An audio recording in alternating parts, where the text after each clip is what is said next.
আজকে কিছু কিছু শিক্ষা প্রতিষ্ঠানে আমরা যখন দেখি শুনি অথবা এর বাহিরেও রাজনীতি নিয়ে কেউ কেউ অনেক সময় মন্তব্য করার চেষ্টা করেন,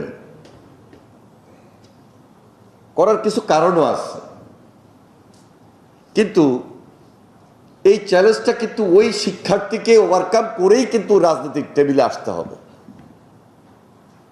ছাত্র রাজনীতি করব না, করা যাবে না, যদি করা যাবে না করব না এই কথা যদি আমার আপনাদের মতো যারা এই বিশ্ববিদ্যালয় বলেন আর বিশ্ববিদ্যালয়ের বাইরে অন্য কোনো শিক্ষা প্রতিষ্ঠানের কথা বলেন, যদি আমরা বলি যে না আমি রাজনীতি করব না বা রাজনীতি করাটা মানায় না বা ছাত্র রাজনীতিটা এখন আর সেই ভালো পরিবেশে নাই, কথা বলে আমি নিজেকে নিয়ন্ত্রণ করে রাখলাম, ক্ষতিটা কিন্তু দেশের, ক্ষতিটা কিন্তু আপনার প্রকারান্তে।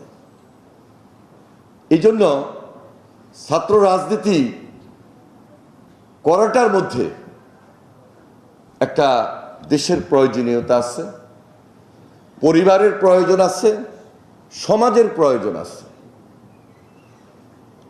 আমরা হয়তোবা অনেকেই নেতৃত্বে থাকি, সবাই তো সবসময় নেতৃত্বে থাকে না, কিন্তু হাজার হাজার লক্ষ লক্ষ ছাত্র যখন রাজনীতির মাঠে একত্রিত হয়, কোনো না কোনো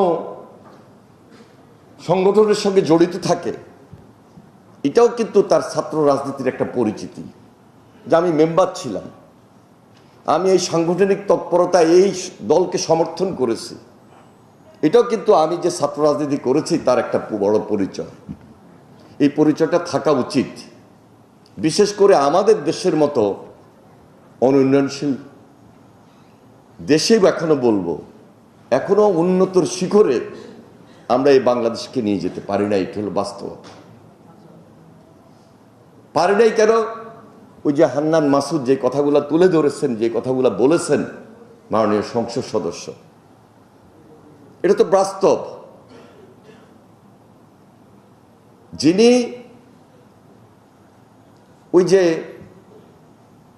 কিছু কিছু জায়গায় প্রভাব বিস্তার করেন, তিনি কিন্তু প্রকারান্তে গ্রামে গঞ্জে বিভিন্ন রাজনৈতিক দলের ব্যানার ব্যবহার করার চেষ্টা করেন।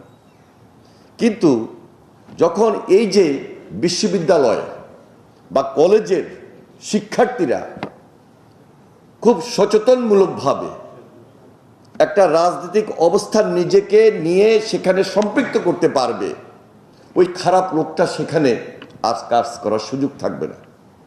এজন্যই বাংলাদেশের প্রত্যেকটা শিক্ষা প্রতিষ্ঠানে আমরা যারাই পড়ালেখা করি, পড়ালেখা করার ধারাবাহিকতায় ছাত্র রাজনীতি তার জন্য গুরুত্বপূর্ণ হওয়া উচিত।